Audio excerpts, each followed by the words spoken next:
Welcome to our tech series, where we explore fascinating aspects of computing. In today's episode, we will unreveal the mystery behind the interesting questions: why don't Windows use drive A, but instead use drive C?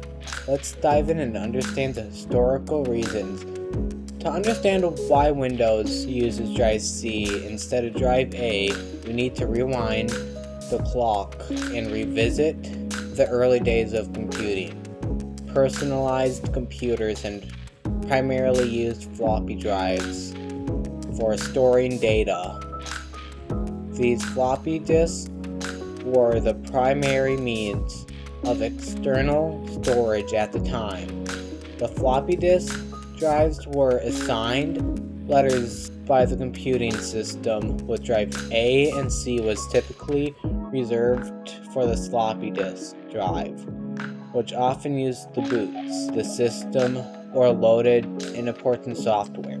As technology advanced, the computing landscape witnessed a significant evolution in the introduction of hard drives, CD-ROMs, and eventually USB drives created a need to use letters. The expansion of storage options presents a challenge for operating systems in terms of maintaining compatibility.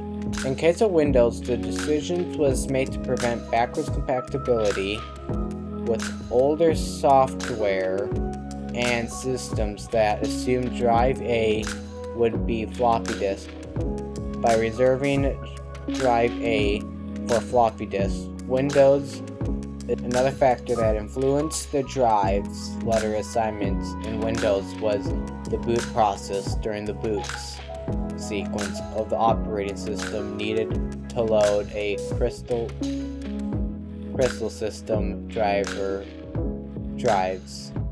In the early days of Windows boots, the floppy drive A and the first hard drive partition C, the arrangements became in the Windows ecosystem.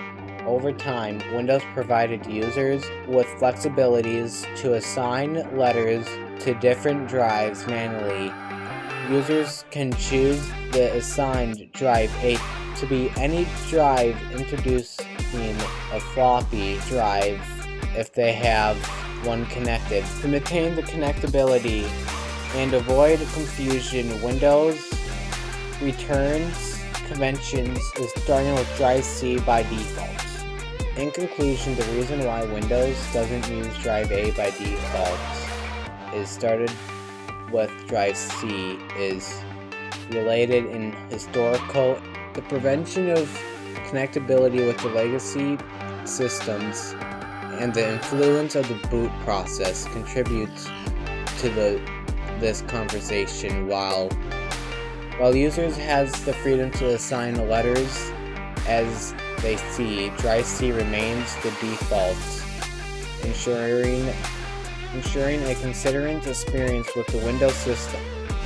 And that's all for today's episode. We hope you enjoyed uncovering the mystery behind the letter drive.